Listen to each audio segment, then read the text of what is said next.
जय Shri Krishna viewers, welcome to astro intelligence videos. दर्शकों, पिछले वीडियो में हमने जानने का प्रयास किया कि जब 6 बड़े ग्रहों की युति मीन राशि में आ जाएगी तो उसका बाहरी दुनिया के ऊपर क्या प्रभाव पड़ेगा, जियोपॉलिटिकल इम्पैक्ट क्या आएगा, एनवायरनमेंट के ऊपर क्या इम्पैक्ट आएगा, पॉलिटिकल सिनेरियो के ऊपर क्या इम्पैक्ट आएगा।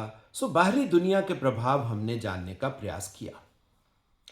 पिछली वीडियो में मैंने आपसे प्रॉमिस भी किया था कि नेक्स्ट वीडियो में हम हर राशि के ऊपर उसका क्या प्रभाव होगा उसको जानेंगे, समझेंगे। आज की वीडियो में दर्शकों हम हर राशि के ऊपर, या हम ऐसे कह सकते हैं कि एक ही घर में, एक ही भाव में, एक ही राशि में 6 ग्रह, यानी कि 9 में से 6 का मतलब ये सिंपल आप मैथमेटिकली आप उसको इक्वेट कर सकते हो कि 66 से लेकर 67% एनर्जी एक ही घर में है।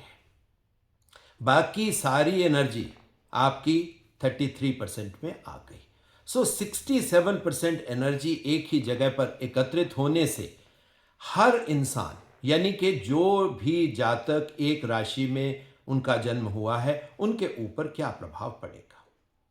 दर्शकों, वीडियो आज की शुरू करते हैं। सबसे पहले जानने का प्रयास करते हैं, मीन राशि को ही ले लेते हैं। अब दर्शकों, मीन राशि के जातकों के लिए अब यह संभावना मिक्स रिजल्ट देने वाली होगी। कुछ चीजें आपकी अच्छी होंगी, कुछ चीजें थोड़ा सा नेगेटिव में जाएंगी। सबसे पहले दर्शकों, अगर हम बात करें, क्योंकि अब 2 ग्रहण भी आ रहे हैं इसी मंथ में, उस एनर्जी का प्रभाव भी कहीं ना कहीं आएगा। सूर्य ग्रहण, चंद्र ग्रहण दोनों आ रहे हैं, उनका प्रभाव भी तो आएगा। ग्रहण का प्रभाव मेष राशि पर और इन 6 ग्रहों की युति का प्रभाव, क्योंकि एनर्जी एकदम से ऐसा नहीं होता कि एनर्जी एक जगह पे आ गई तो वो एकदम खत्म हो जाएगी। देखिए, एनर्जी बनते बनते बनती है। एनर्जी का इकट्ठा होना ये भी धीमा धीमा प्रोसेस है, यानी आप कह सकते हो कि ट्रांजिशन में एनर्जी इकट्ठी होती है, और जब ये प्लेनेट अलग होंगे तो वो एनर्जी भी धीरे धीरे अपना इंपैक्ट डिफरेंट बनाएगी। मीन राशि के जातकों के लिए यहां स्पेशली जो मैं बात करने की कोशिश करता हूं कर्म की, तो कर्म के फील्ड में उनके लिए प्रॉब्लम एरिया क्रिएट हो सकता है। क्यों? क्योंकि अगर आप देखोगे कि यहां पर सूर्य चंद्रमा की उपस्थिति साथ में आ गई, साथ में राहु आ गया, साथ में मरकरी आ गया, और मरकरी क्योंकि मीन राशि में डेबिलिटेट करता है, मीन राशि के डेबिलिटेटेड मरकरी का प्रभाव आपके कार्य क्षेत्र पर दिखाई देगा। बहुत से लोग डिफरेंट तरीके से, नेगेटिव तरीके से सोचने का प्रयास करेंगे। अब इस प्रयास से क्या होगा, स्पेशली एम्प्लॉयमेंट सेक्टर में जो लोग ऑर्गेनाइजेशन में है, यानी कि मालिक वाली स्थिति में है, उनको लगेगा कि थोड़ा सा जैसे रिजल्ट डाउन गया कि अपने एम्प्लॉयज को सैक करें, निकालें। इसका प्रभाव सबसे पहले तो दर्शकों आप ये समझ सकते हो कि जो लोग एम्प्लॉयमेंट में हैं, यानी कि नौकरी वाले व्यवसाय में हैं, उनके लिए आने वाला समय अच्छा नहीं है। मेजर ले ऑफ्स हो सकती है। मगर जो लोग अपना कार्य करते हैं उनके लिए यहां पर थोड़ा सा जिद वाला एनवायरनमेंट दिखाई देता है कि वो जिद तो करेंगे, मगर उस जिद का उनको कोई बहुत बड़ा लाभ हो ये दिखाई नहीं देता। अब मीन राशि के जातकों के लिए यहां पर फाइनेंशियल सेक्टर में भी दर्शकों मिक्स रिजल्ट ही है। मीन राशि के जातकों के लिए मेरी सीधी सीधी सलाह यह है कि आप यहां पर कुछ भी नया कार्य करने की शुरुआत के बारे में सोचें भी ना। जो चल रहा है अभी उसको होने दें, क्योंकि वैसे भी मैंने पिछली काफ़ी वीडियोस में आप सबको वार्न भी किया था कि 2025 ओवरऑल अच्छा साल नहीं है। आप देख भी रहे हो कि फाइनेंशियल सेक्टर बैडली हिट है, इंडस्ट्रियल सेक्टर बैडली हिट है, एम्प्लॉयमेंट सेक्टर बैडली हिट है। तो जहां तक पैसे या पैसे से रिलेटेड खेल का संबंध है, यहां पर कोई बहुत अच्छा प्रॉमिस दिखाई नहीं दे रहा, और स्पेशली मीन राशि वाले जातकों के लिए क्योंकि एनर्जी यहां पर इकट्ठी है, उनको धीमे चलना उनके लिए फायदेमंद होगा। हाँ, जो लोग साइको स्पिरिचुअलिटी के डोमेन में हैं, उनके लिए ये टाइम बहुत अच्छा फल दे सकता है। जो लोग साधना करते हैं, साधना के क्षेत्र में डेफिनेटली यहाँ पर बेनिफिट है। आप इस एनर्जी का इस्तेमाल कर सकते हो, नई ऊंचाइयाँ अपने जीवन में ला सकते हो, अपनी नॉलेज को भी एलिवेट कर सकते हो। तो मीन राशि के जातकों के लिए यहाँ पर मिक्स रिजल्ट मिल रहे हैं। हाँ, शारीरिक लेवल पर दर्शकों यहाँ पर बहुत स्पष्ट बात है। जो लोग ऑलरेडी शरीर का ध्यान रख रहे हैं, यानी कि हेल्थ कॉन्शियस हैं, उनके लिए तो ये एनर्जी थोड़ा सा ठीक ठाक प्रभाव देगी। मगर जो जातक केयरलेस हैं, हेल्थ के बारे में बिल्कुल ही ध्यान नहीं दे रहे, उनके लिए ये समय कष्टकर हो सकता है। उनको नई बीमारियां आने की संभावना बन सकती है। अब दर्शकों, इससे अगली राशि पर चलते हैं, मेष राशि। मेष राशि वैसे देखा जाए इस एनर्जी के लिए गेन का हाउस बन जाएगा, यानी कि उनके लिए कुछ चीजों में फायदा होने की संभावना बन जाएगी। अब वो कौन सी चीजें हो सकती हैं? अगर वो कंफर्टेबल पोजीशन में है फाइनेंशियली और कुछ नया उन्होंने उस पीरियड में नहीं किया, तो उनके लिए वो स्टेटस को आगे मेंटेन होता हुआ दिखता है। मगर जो लोग बुद्धि के अधीन आकर, बुद्धि और बुद्धि से उपजी हुई माया के अधीन आकर, यानी कि स्पेकुलेटिव माइंडसेट के साथ, ग्रीडी माइंडसेट के साथ यहां पर अगर कोई भी नया कार्य, नई स्पेकुलेशन, क्रिप्टो करेंसी, लॉटरी, सट्टा, जुआ, ऐसी चीजों के अंदर अगर वो जाएंगे, तो 101% उनके लिए ये पीरियड अच्छा नहीं होने वाला। हाँ, हेल्थ फ्रंट पर चीजें इंप्रूव करेंगी। अब दांपत्य जीवन पे भी अगर हम देखें तो इसका प्रभाव पॉजिटिव देखने को मिलेगा। आप लोग मेष राशि वाले घूमने फिरने जा सकते हो, मगर एक बात कंफर्म है कि यहां पर एक्सपेंडिचर आपका बढ़ेगा, खर्चा बढ़ेगा। आप चीजें भी घर में ला सकते हो। सो फैमिली के अंदर ओवरऑल देखा जाए खुशनुमा माहौल होगा, मगर हेल्थ के फ्रंट पे, फाइनेंशियल फ्रंट पे थोड़ा सा कॉशियस अप्रोच बहुत जरूरी है। अब दर्शकों, नेक्स्ट राशि की बात करते हैं, टॉरस यानी कि वृषभ राशि की। अब वृषभ राशि में जो सबसे बढ़िया चीज यहां पर हो रही है वो है जुपिटर की, देवगुरु की प्रेजेंस। अब देवगुरु की प्रेजेंस यहां पर मेष राशि के शनि का डायरेक्ट इंपैक्ट है। सो टॉरस राशि वालों के लिए यह कहीं ना कहीं धर्म कर्म युति बना रही है। अब जब धर्म कर्म युति बना रही तो उनके एफर्ट्स में भी इसी तरह का धर्म कर्म का एनवायरनमेंट दिखेगा। सो टॉरस राशि वालों के लिए धर्म कर्म का विंडो खुल गई है। सो आप उस दिशा में अच्छे कर्म कर सकते हो, क्योंकि मेष राशि से अगर हम देखेंगे तो ये तीसरा भाव है, मगर राशि के हिसाब से अगर हम देखेंगे तो ये आपकी परिवार, आपके फैमिली की राशि है। सो परिवार फैमिली में उसी तरह का एनवायरनमेंट देखने को मिलेगा। अब दर्शकों, यहां पर मैं दोबारा आपको वार्न एक बात फिर करता हूं कि जो लोग अपने बुद्धि का ओवर इस्तेमाल करेंगे, टॉरस राशि वाले जातक, उनके लिए नेगेटिव खेल होने की, उनके साथ फ्रॉड चीटिंग होने की संभावना पूरी पूरी है। सो बुद्धि के अधीन होकर फैसले मत लें, क्योंकि यहां पर अभी वो ही बुद्धि का खेल जो आपको नेगेटिविटी की तरफ, आपको माया जाल की तरफ ले जाता हुआ दिखता है। सो टॉरस राशि वाले फाइनेंशियल लेन देन में, फाइनेंशियल स्पेकुलेशन में बिल्कुल यहां पर बहुत कॉशियस अप्रोच के साथ चलें। अगर मेरी सलाह माने तो इस पीरियड में कोई भी नई संभावनाओं को जन्म मत दें। क्रिप्टो करेंसी में पैसा ज़्यादा ना डालें। शेयर मार्केट में जो पैसा पीछे डला हुआ है और वो अच्छी कंपनियों में है, उसको रहने दें। अननेसेसरी हिलाना शेयर्स को, क्योंकि मार्केट डाउन जा रही है, क्योंकि फाइनेंशियल मार्केट बहुत डाउन जा रही, सो आप डर के वहां से एग्जिट लेकर इधर उधर पैसे का खेल खेलने का प्रयास करेंगे तो आपको लॉस आने की पूरी पूरी संभावना है। हाँ, दाम्पत्य जीवन में घर के लिए ये संभावना फिर भी नॉर्मल दिखाई देती है। अब दर्शकों, यहां पर इससे अगली राशि को अगर हम देखते हैं तो वो राशि आती है मिथुन राशि।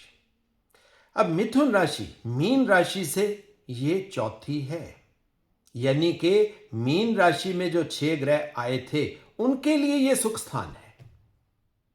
यानी जो एनर्जी मीन राशि में एकत्रित हुई है उसका ये सुख स्थान है। और यहां पे आप देखोगे मंगल के होने से डिफरेंट तरह की पॉसिबिलिटीज क्रिएट होती हैं। घर के संबंध में, माता के संबंध में, भूमि के संबंध में, वाहन के संबंध में, घर की चीजों के संबंध में यहां पर बोल्ड अप्रोच दिखाई देती है। एक्सपेंडिचर बढ़ेगा, यह बात कंफर्म है। यहां पर इमोशंस बढ़ेंगी। मिथुन राशि वालों के लिए इमोशंस बढ़ेंगी तो नए रिलेशंस बनने का भी योग है, नई पॉसिबिलिटीज, नई पार्टनरशिप्स बनने का भी योग है।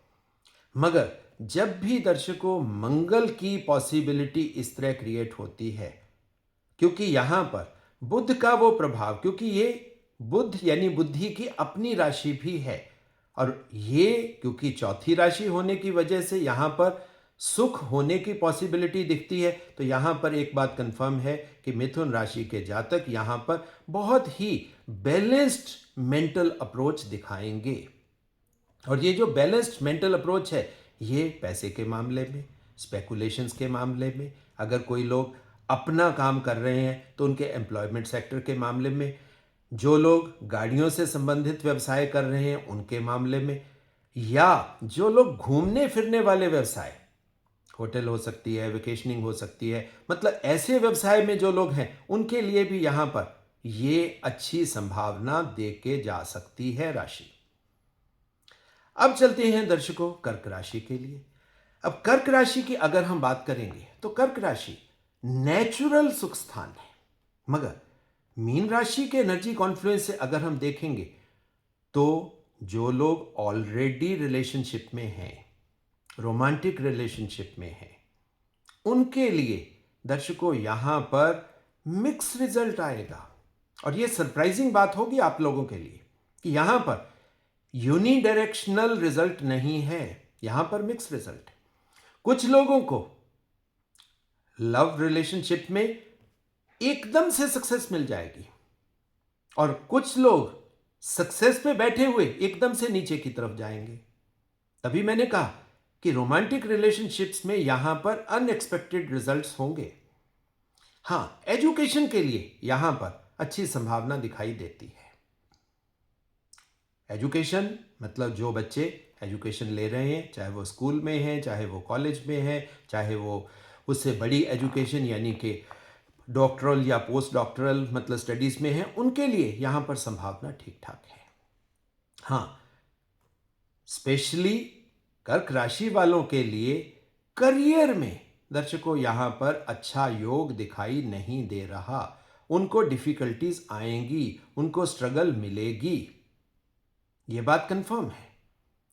यह ऐसे ही होता है दर्शकों, कोई भी राशि के जातक होंगे, किसी फ्रंट पे बहुत अच्छा रिजल्ट दिखेगा, किसी फ्रंट पे रिजल्ट अच्छा नहीं भी दिखेगा। अब इससे आगे सिंह राशि के जातकों के लिए क्या होने वाला है।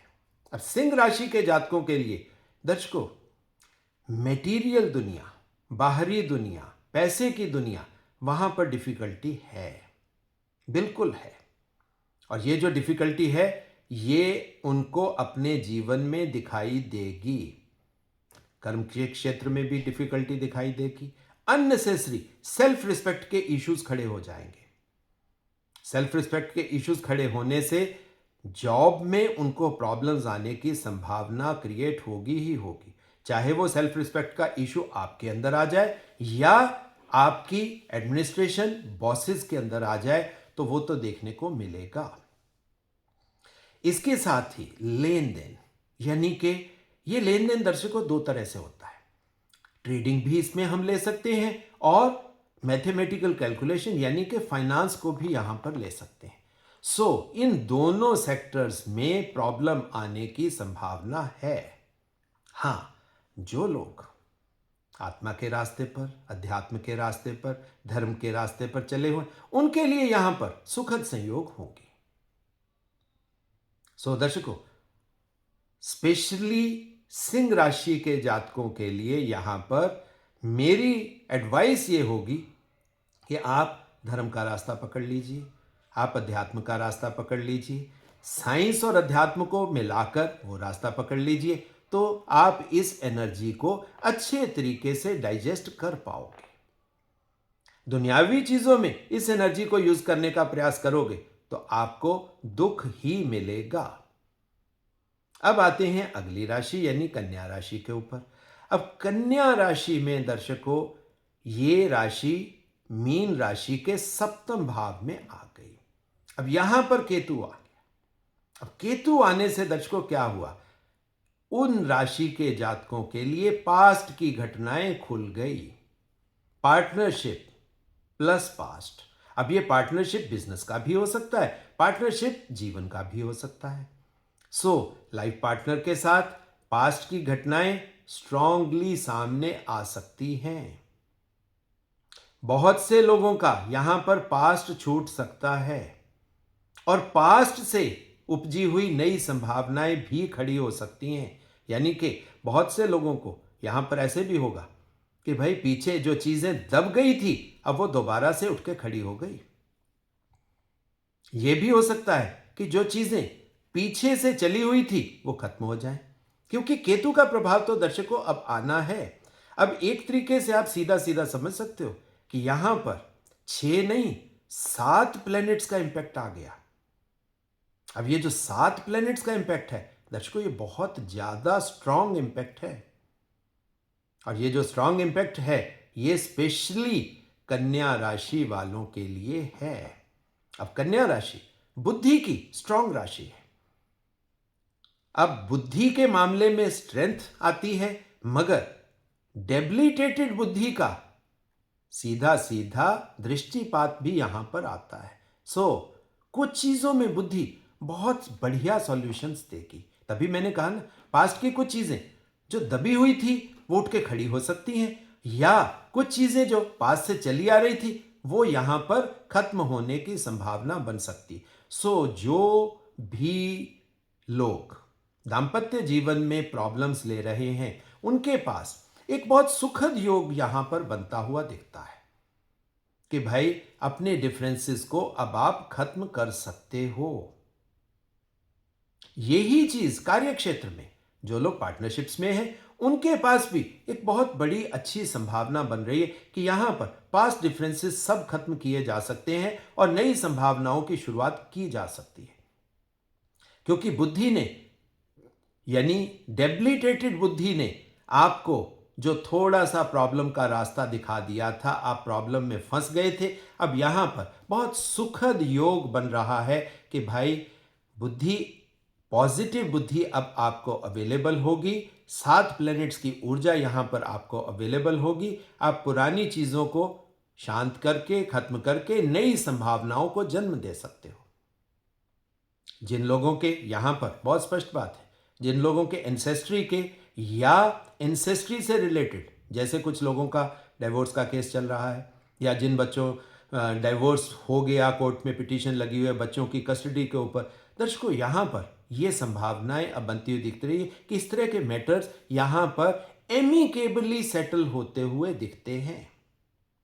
सो कन्या राशि के जातकों के लिए स्पेशली मैं यहां पर कहूंगा कि इस एनर्जी से उपजे हुए इस एनर्जी क्षेत्र में यानी कि इस ऊर्जा क्षेत्र का आप भरपूर बेनिफिट उठाने का प्रयास करें। जीवन की समस्याओं को जितना आप यहां पर कम कर सकते हो उतना कम करने का प्रयास करें, और क्योंकि नई संभावनाएं और सुखद संभावनाएं यहां से निकल सकती हैं, सो कन्या राशि के जातकों के लिए तो ये पीरियड अच्छा जाएगा।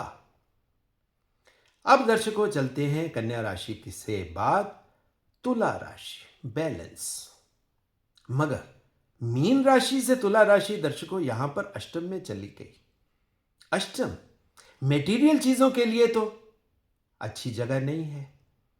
सो दुनियादारी जिसमें पैसे का क्षेत्र, रिलेशंस का क्षेत्र, एम्प्लॉयमेंट सेक्टर का क्षेत्र, मतलब जो हमारी बाहरी दुनिया है, परिवार भी उसमें आ जाता है। जो बाहरी दुनिया वाले सब्जेक्ट्स हैं, मटेरियल सब्जेक्ट्स हैं, उसमें दर्शकों प्रॉब्लम्स यहां पर आती हुई दिखती हैं। मगर साइको स्पिरिचुअलिटी, रिलीजन, यहां पर बहुत बढ़िया संभावना है।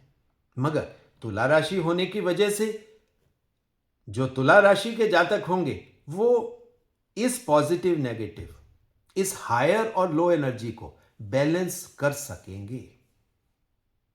तुला राशि वालों के लिए मैं कहूंगा कि संभावनाएं इस पीरियड में यह बनती हैं कि आपको ढीले नहीं पड़ना, आपको अपने बुद्धि को प्रॉपरली यूज करना है, अपने आप को हम्बल बना के रखना है, डाउन टू अर्थ, आपके पांव जमीन पर रहने चाहिए और आप बुद्धि और विवेक का इस्तेमाल करके आप इस पीरियड को नॉर्मल तरीके से, बैलेंस तरीके से निकाल सकते हो। मगर इसके लिए आपको योग प्राणायाम साधना का रास्ता पकड़ना चाहिए।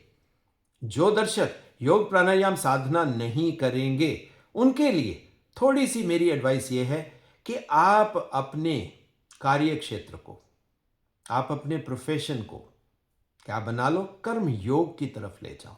यहां पर कोई दिमाग से उपजी हुई बातें दिमाग में मत लाओ, आप सिर्फ कर्म योग में रहो, तब भी यह पीरियड आपको ठीक ठाक रिजल्ट दे जाएगा। अब चलते हैं दर्शकों स्कॉर्पियो, नेक्स्ट राशि। अब स्कॉर्पियो वालों के लिए दर्शकों यहां पर डिफरेंट तरह की संभावनाएं हैं। क्यों? वो संभावना इसलिए है कि स्कॉर्पियो राशि मीन राशि से 9th यानी कि उनका भाग्य स्थान बन जाता है। अब ये जो भाग्य स्थान बनता है, मगर यहां पर एनर्जीज गूढ़ हैं, गहन हैं, अंधकार में हैं, क्लियर पिक्चर तो नहीं दिखाई देगी। मगर जो लोग साधना करने वाले क्षेत्र में हैं, जो लोग आंतरिक उन्नति पहले ही ले चुके हैं, उनको ये पीरियड क्लियर कट रास्ते देगा,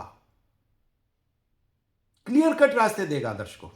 मगर जो लोग बहुत शैलो लेवल पर हैं, मकसद क्या है कि वो अपनी एनर्जीज शारीरिक लेवल से ही चला रहे हैं, उनके लिए दर्शकों यहां पर जो पीछे से संभावनाएं चली आ रही थी, पीछे से का मतलब क्या होता है, क्योंकि भाग्य स्थान बन रहा है दर्शकों। अब दैट मीन्स शनि से रिलेटेड जो पीछे की चीजें, शुक्र से रिलेटेड पीछे की चीजें, राहु से रिलेटेड पीछे की चीजें जो उनको भाग्य के रूप में मिली हुई हैं, अब उनके लिए एक मौका बन रहा है कि उसको शुभता की तरफ वो ले जा सकते हैं। चीजें आपको एंसेस्ट्री से मिली हैं, भाग्य से मिली हैं, मगर अब वो सीधा सीधा जुपिटर से ऑस्पेक्टेड हैं। देवगुरु जुपिटर उनको देख रहे हैं और वैसे भी भाग्य स्थान जुपिटर का अपना स्थान ही होता है। स्पेशली स्कॉर्पियो राशि वालों के लिए मेरी सलाह यहां पर यह है कि आप यहां पर बोल्ड होके कुछ भी एक्स्ट्रा करने का प्रयास ना करें। बुद्धि, विवेक, ज्ञान, इन तीनों चीजों का आप इस्तेमाल करें। चाहे फाइनेंशियल सेक्टर में हो आप, चाहे एम्प्लॉयमेंट सेक्टर में हो, चाहे आप इंडस्ट्री में हो, चाहे आप रियल एस्टेट में, यहां पर सबके लिए संभावनाएं हैं। बट वो संभावनाएं आपकी भाग्य जनित होंगी। ऐसा नहीं है कि कोई एकदम से नई संभावनाएं यहां से क्रिएट होनी है, उनके लिए भाग्य जनित संभावनाएं, मगर उसमें शुभता आने का योग है। अब चलते हैं दर्शकों नेक्स्ट राशि यानी कि सेजिटेरियस, धनु, जुपिटर की अपनी राशि। अब ये मीन राशि से दशम भाव बन जाता है, यानी कि कार्य क्षेत्र, मीन राशि की ऊर्जाओं का कार्य क्षेत्र है ये। सेजिटेरियस राशि वालों के लिए अब कर्म के ऊपर फोकस कर लेना चाहिए। अगर वो कर्म के ऊपर फोकस कर लेंगे तो दर्शकों आप देखिए सीधी सीधी संभावनाएं उनके लिए खुल रही हैं। क्यों? क्योंकि ये उनका कार्य क्षेत्र है, उनके कर्म का हाउस है। सो अब कर्म कौन सा हो सकता है? आप शिक्षण के फील्ड में हो सकते हो, आप कोई इंडस्ट्री चला रहे हो सकते हो, आप फाइनेंशियल सेक्टर में हो सकते हो, आप गाड़ियों का व्यवसाय करते हुए हो सकते हो, आप सिंपल, एक बात है, आप सिंपल एडमिनिस्ट्रेशन में हो सकते हो, या इवन आप नौकरी भी करते हुए हो सकते हो। तो यहां पर सीधा सीधा फोकस दर्शकों आपको अपने कर्म के ऊपर ले जाना है। कर्म के ऊपर ले जाना है, बुद्धि पे यकीन नहीं, कर्म के ऊपर यकीन। और अगर आप इस एनर्जी को कर्म के रास्ते आप लगाओगे तो आपको सुखद रिजल्ट मिलने की पूरी पूरी संभावना है, पूरी पूरी संभावना है। हालांकि यह भी एक बात है कि यहां पर अगर हम ऑस्पेक्ट्स को देखने का प्रयास करेंगे तो यहां पर बहुत से एस्ट्रोलॉजर्स ये कहेंगे कि यहां पर मिक्स प्रभाव देखने को मिलेगा।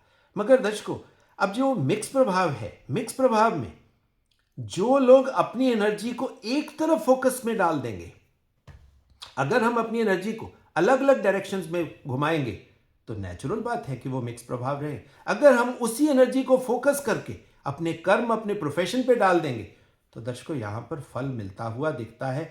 क्यों? क्योंकि जुपिटर से ये अष्टम भाव भी है। अब अष्टम भाव साधना का होता है, तो अगर हम कर्म में साधक बन जाएं तो वो शुभता आपको मिल सकती है। हालांकि फाइनेंशियल गेन्स में थोड़ा सा स्लो डाउन भी है, मगर एक बात कंफर्म है कि शनि के कार्य क्षेत्र में किया गया कोई भी कार्य बिना रिजल्ट के तो हो नहीं सकता। फल तो दर्शकों उसका वहां पे पड़ा है। हां, मानने वाली बात है कि वो फल थोड़ा सा डिले से मिलेगा।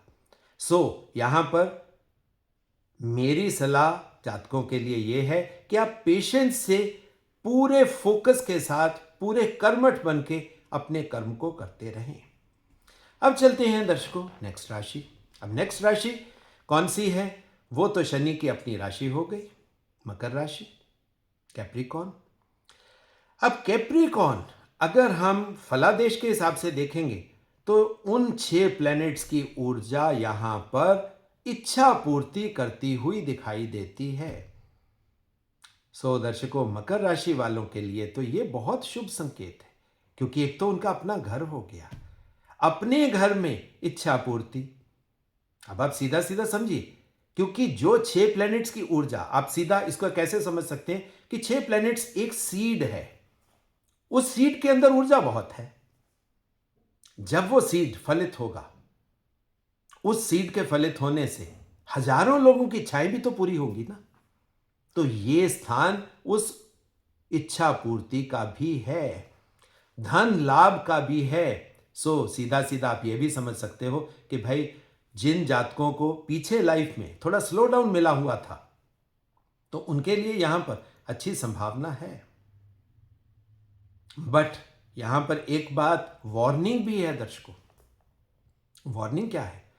वार्निंग क्लियर कट है।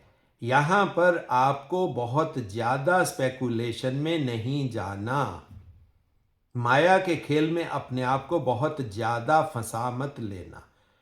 बहुत से लोगों को लगेगा कि हो सकता है कि भाई इतनी देर से हम शेयर मार्केट में काम कर रहे थे, क्रिप्टो करेंसी के फील्ड में काम कर रहे थे, अभी तक रिजल्ट नहीं मिले, तो यहां पर अब टाइम जोन अच्छा है सो भाग लो, आंख मूंद के, बिना बुद्धि के भाग लो। दर्शकों, तो ये गलती है, क्योंकि एक बात को आप सीधा सीधा समझ लो कि जो 6 प्लैनेट्स हैं उनकी बेसिक एनर्जी सीड तो वो है, उस सीड की ही इच्छा पूर्ति है। आपके सोचने से, आपकी मनस्थिति के हिसाब से रिजल्ट नहीं है यहां पर कि हम ये सोच रहे हैं ऐसा रिजल्ट आ जाएगा। नहीं दर्शकों, एक्चुअली आपको ऊर्जा का साइंटिफिक मीनिंग पता होना चाहिए। ऊर्जा क्या है? एनर्जी है दर्शकों। एनर्जी जिस तरफ को दर्शकों डायरेक्ट हो जाएगी उसको रोका नहीं जा सकता। वो जो एनर्जी का मोमेंटम है वो रिजल्ट को इटसेल्फ अपने आप गवर्न करता है। जब मोमेंटम ही गवर्न कर रहा है तो आपके सोचने से, आपके एक्सपेक्ट करने से, आपके डिजायर में जाने से कोई फर्क नहीं पड़ने वाला। अगर ऑलरेडी वो मोमेंटम के बीच की बात है, यानी कि जो एनर्जी का मोमेंटम बना हुआ है उसके अंदर वो फल चीजें पड़ी हैं तो वो तो मिलेंगी, फिर उसको रोका भी नहीं जा सकता। सो दर्शकों, यहां पर मेरी राय स्पेशली कैप्रिकॉर्न राशि के जातकों के लिए ये है कि उनको दृष्टा भाव ले लेना चाहिए। मेहनत करो, पूरी मेहनत करो, मगर फल के मामले में दृष्टा भाव, जो हो रहा है उसको होते हुए देखो और एंजॉय करो। अब दर्शकों, आखिरी राशि कौन सी है? ये शनि का दूसरा भाव है, एक्वेरियस। अब एक्वेरियस नेचुरल इच्छा पूर्ति का भाव होता है दर्शकों। शनि की लॉर्डशिप का है, राहु यहां को लॉर्ड है, इच्छा पूर्ति और धन लाभ। मगर मीन राशि से तो ये 12th हो गए। सो यहां पर दर्शकों, मेटीरियल चीजों का, अब आप देखिए, मोर और लेस एनर्जी का फ्लो वही जा रहा है, इच्छा पूर्ति का खेल नहीं है दर्शकों। इस जोन में आपके सोचने से कुछ भी हैपन नहीं हो रहा, कुछ भी घटित नहीं हो रहा, जो वो उस एनर्जी के फ्लो में हो रहा है वो ही है। सो साइको स्पिरिचुअलिटी वाले क्षेत्र में, साधना के क्षेत्र में, उनके लिए जो जातक यानी उस रास्ते पे चले हुए, उनके लिए तो यहां बढ़िया फल पड़ा है। सो यहां पर मन, इमोशंस, उसको ज्यादा मत बढ़ाओ। डिजायर्स के खेल में, बुद्धि के मतलब छोटी सोच की बुद्धि के खेल में मत फंसो। बड़ा सोचो, बड़ा देखो, और जो हो रहा है उसको होते हुए देखो और एंजॉय करो। यही तो साधना है, यही तो स्पिरिचुअलिटी है दर्शकों। साक्षी भाव, तभी मैंने कहा साक्षी भाव, वर्तमान में जीना। अब ये जो प्लेनेटरी कंजंक्शन बनी है ना दर्शकों, ये आपको कहीं ना कहीं प्रेरित कर रही है कि भाई अब अपनी बुद्धि का खेल मत करो, बुद्धि के थ्रू माया जाल क्रिएट मत करो, जो हो रहा है उसे होते हुए देखो। और अगर आपने होते हुए को देखना सीख लिया तो दर्शकों, एक बात मैं आपको क्लियरली कहता हूं, आप सिर्फ अध्यात्म के रास्ते पे नहीं चले। अब यहां पर थोड़ी सी बात मेरी बहुत से दर्शकों को थोड़ा चुभेगी कि भाई अब जो हो रहा है, क्योंकि वो तो होके रहेगा। 2025 वार्निंग का साल है, 2025 अच्छा साल नहीं है दर्शकों। सो बहुत सी नेगेटिव चीजें भी आपको देखने को मिलेंगी। सो उसके लिए भी आपको तैयार रहना चाहिए, उसी मन स्थिति के साथ जिसको हम कहते हैं साक्षी भाव। अपनी तरफ से कुछ भी क्रिएट नहीं करना, क्योंकि एनर्जी का फ्लो अपने आप रिजल्ट आपको देने वाला है। हाँ, राशि के हिसाब से, आपके प्लैनेटरी पोजीशंस के हिसाब से वो रिजल्ट थोड़ा बहुत ऊपर नीचे होंगे, मगर मोर और लेस दर्शकों कहानी यही चलने वाली है। सो ये था दर्शकों मेरा बहुत ही ऑनेस्ट सा तरीका, जिसमें मेरा प्रयास ये होता है कि मैं आपको अंदर की चीजें बताऊं, सुपरफिशियल चीजें नहीं, अंदर की चीजें, कि भाई एनर्जी है तो एनर्जी क्या खेल खेल सकती है ना, इसमें कुछ लेन देन होता है। तभी मैंने कहा मेरा बहुत ऑनेस्ट तरीका होता है दर्शकों ये बताने का। हालांकि मेरी बहुत सी बातें नॉर्मल एस्ट्रोलॉजर्स के साथ मैच नहीं करती, ये बात बिल्कुल सच्चाई है, क्योंकि वो देखते हैं दूसरे चश्मे से, मेरा चश्मा देखने का साइको स्पिरिचुअल तरीका है। सो दर्शकों फर्क तो होगा। बाकी दर्शकों जो निवेदन हर वीडियो के अंत में मैं आपसे करता हूं, वो इस वीडियो में भी करूंगा कि एस्ट्रो इंटेलिजेंस आपका चैनल है, ज्ञान का चैनल है, वैदिक ज्ञान, वैदिक एस्ट्रोलॉजी के ज्ञान का चैनल है। इस चैनल को ज़्यादा से ज़्यादा आपका शेयर चाहिए। आप शेयर करें, लोगों तक इस ज्ञान की गंगा को पहुंचाएं, ताकि लोग सक्षम हो सकें और इस भ्रम जाल, इस माया जाल और इस डर के जाल से उनको मुक्ति मिले। बाकी जो दर्शक अपने चार्ट्स मुझसे एनालाइज करवाना चाहते हैं, उनके लिए तो दर्शकों मेरा फ़ोन नंबर एक ही है, दैट इज़ 9881 दोबारा रिपीट कर देता हूँ, 9881 उसी के माध्यम से आप मुझसे संपर्क स्थापित कर सकते हो, अपने चार्ट के ऊपर मार्गदर्शन ले सकते हो, या रिसर्च रिलेटेड कोई टॉपिक हो उसको आप डिस्कस कर सकते हो। सो इसी तरह की अगली ज्ञानवर्धक वीडियो आने तक दर्शकों बहुत बहुत प्यार, बहुत बहुत आशीर्वाद।